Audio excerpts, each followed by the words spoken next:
শহীদ মিনার থেকে এবং এই মুহূর্তে সচিবালয়ের মুখে অভিমুখে কিন্তু আমরা দেখতে পাচ্ছি শিক্ষকরা এবং শিক্ষকদের সেই যে কর্মসূচি, সেই কর্মসূচি আমরা দেখতে পাচ্ছি পুলিশ সদস্যদের ব্যারিকেডের মুখে কিন্তু আটকে গিয়েছে। অর্থাৎ এই কর্মসূচি কিন্তু এই মুহূর্তে হাইকোর্টের যে মাজার প্রাঙ্গণ রয়েছে সেই মাজারের গেটের ঠিক একটি সামনে কিন্তু কর্মসূচি যে শিক্ষকরা রয়েছেন তারা অবস্থান করছেন। এই মুহূর্তে আমরা যেমনটি দেখতে পাচ্ছি এখানে শত শত পুলিশ কিন্তু এখানে মোতায়েন করা হয়েছে এই কর্মসূচিকে ঘিরে এবং নিরাপত্তার জোরদার করা হয়েছে। দর্শক, যদি একটু জানিয়ে রাখতে চাই যে এই কর্মসূচিকে কেন্দ্র করে কোনো ধরনের বিশৃঙ্খলা এবং কোনো ধরনের অপ্রীতিকর ঘটনা যাতে না ঘটতে পারে সেদিকে কিন্তু পুলিশ সদস্যদের কঠোর নজরদারি রয়েছেন। অর্থাৎ সচিবালয়ের চারিপাশে আমরা যেমনটি লক্ষ্য করেছি যে সচিবালয়ের চারিপাশে কিন্তু আমরা দেখেছি আইনশৃঙ্খলা বাহিনীর কঠোর অবস্থান এবং পরবর্তী সময়ে কিন্তু আমরা দেখেছি যে সেই সচিবালয়ের পাশেও কিন্তু কয়েকটি স্তরে ব্যারিকেড রাখা হয়েছে। তবে এই মুহূর্তে আমরা দেখছি যে পুলিশ সদস্যদের সামনে কি শিক্ষকরা কিন্তু অবস্থান করছেন এবং শিক্ষকদের যে দাবিগুলো রয়েছে সেই দাবি যত সময় অবধি মেনে না নেওয়া হচ্ছে তারা যেমনটি বলছেন যে সেই দাবি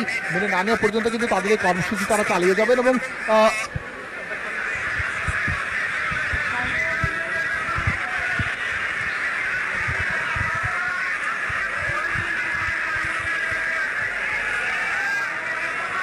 দর্শক, যদি আমরা একটু জানিয়ে রাখতে চাই আপনাদের যে এই কর্মসূচিকে কেন্দ্র করে আমরা দেখতে পাচ্ছি যে ঠিক যে মাজার গেটের সামনে কিন্তু আমরা দেখেছি যে আইনশৃঙ্খলা বাহিনীর সদস্যদের সম্মুখে কিন্তু শিক্ষকরা ব্যারিকেডের পাশে কিন্তু অবস্থান করছেন এবং রাস্তার মাঝে কিন্তু তারা বসে গিয়েছেন। অর্থাৎ 4টার সময় কিন্তু তারা এই কর্মসূচি কেন্দ্রের শহীদ মিনার থেকে শুরু করেন এবং পরবর্তী সময়ে তারা এই কেন্দ্রের শহীদ মিনার থেকে সচিবালয়ের উদ্দেশ্যে রওনার অভিমুখে কিন্তু আমরা দেখেছি পুলিশ সদস্যদের বাধার সম্মুখীন এবং পরবর্তীতে যেমনটি দেখতে পাচ্ছি যে সচিবালয়ের চারিপাশে কিন্তু পুলিশ সদস্যদের অবস্থান কঠোর অবস্থানে রয়েছেন এবং এই মুহূর্তে শিক্ষকরা কিন্তু বারবার তারা তাদের যে করে দেখলে এটা কিছুই না।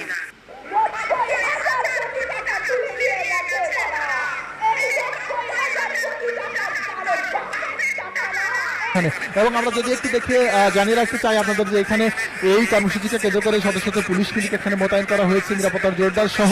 আমরা দেখেছি পুলিশের বেশ কয়েকটি যান কিন্তু প্রেসক্রাব সহ সচিবালয়ের যে চারিপাশের রাস্তাগুলো রয়েছে সেই রাস্তাগুলো থেকে কিন্তু রাখা হয়েছে। তবে এই মুহূর্তে আমরা দেখছি শিক্ষকরা কিন্তু স্লোগান দিচ্ছেন। দর্শক, এই মুহূর্তে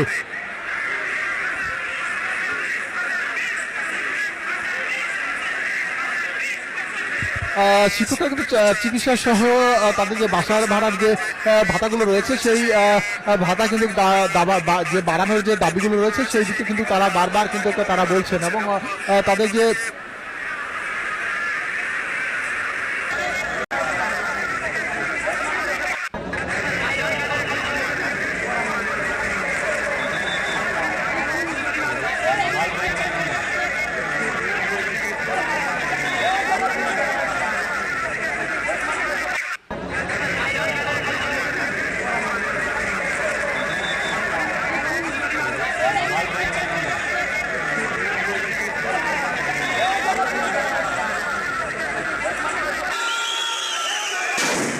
বেলা 1:15 আন্দোলনে থাকা এমপিওভুক্ত শিক্ষক কর্মচারীদের ছত্রভঙ্গ করতে প্রথমে কয়েকটি সাউন্ড গ্রেনেড নিক্ষেপ করে আইনশৃঙ্খলা রক্ষাকারী বাহিনীর সদস্যরা।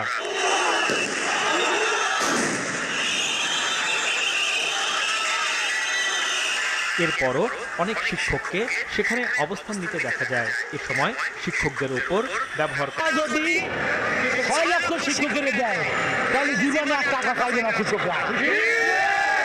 আর কানাডায় বাড়ি করে বাংলাদেশের যে সব টাকা জমা আছে সেইটা তুই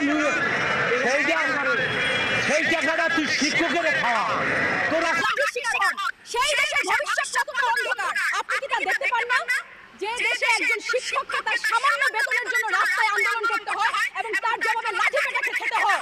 সেই দেশে আপনারা হাজার কোটি টাকা খরচ করে অপ্রয়োজনীয় প্রকল্প আর বিদেশ ভ্রমণের বিলাসিতা করেন কিভাবে? আপনাদেরকে একটু লজ্জা করে না?